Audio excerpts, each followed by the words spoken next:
really loved it. You said teach the drama and actually turning excuses into results. They're like, tell me more. How do I do that? Yeah, Like, everybody's got drama. Yeah.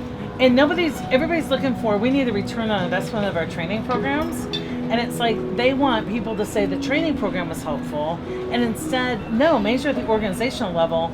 Did you eliminate emotional waste? And do you have more productivity, better engagement? And so it's like speaking the language of the business. Like you can get better business results with the same resources. And that isn't just measuring did learning and development work. It's like, did we get more efficient in how we work? And it's a whole different equation. So I can't say there was anyone that I talked to that said after we said that opening line, ditch the drama for Susan and Roll, that was like, oh, never mind.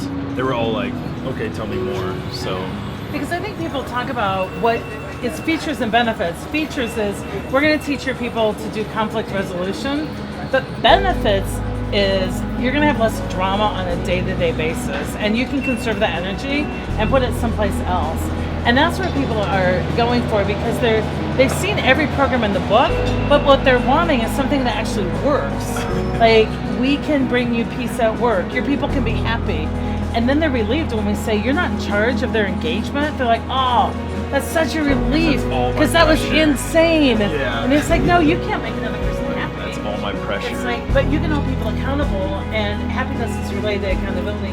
It just is connecting the dots in a way that people haven't heard before, but that makes total sense to them. And it's almost like a relief where they've been noodling this, it's been too hard. Yeah. And we're just like, oh, it doesn't have to be that hard. Let's relieve you of this. To this girl, she was working for the government, and she was saying, well, it doesn't matter to me because we have so much drama, but there is nothing I can do to change anything.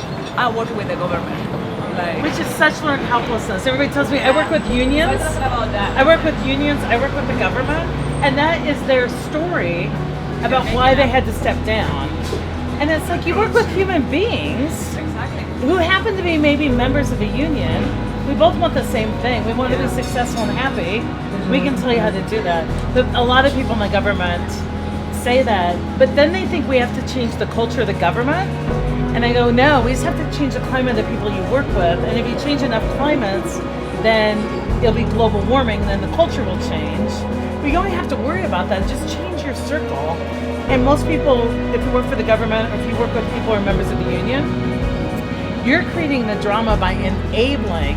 So people are like, I need to do something to these folks. I'm like, no, you need to stop enabling what you don't want. It's this mild shunning. Shun what you don't want to reinforce and feed what you do want to reinforce. It's like you've got two beings, and whichever one's going to survive is the one you feed. Life is as easy as you let it be. Work is as easy as you let it be. But we make our own messes, create our own drama. It's just letting people know they can stop that. And that's the true empowerment. It's like, step into the power you already have to be happy at work. And I was even telling these people, like, you need to go to this session, these PIB sessions that we have, because this is not only applicable to work. This can be a lifestyle. Like, you can really apply it to your life. That's the most emails we get when people see me. They're like, "Oh, that was good at work." This changed my life. Yeah, but it changed my life. They're like, "My marriage is better." I'm like, okay.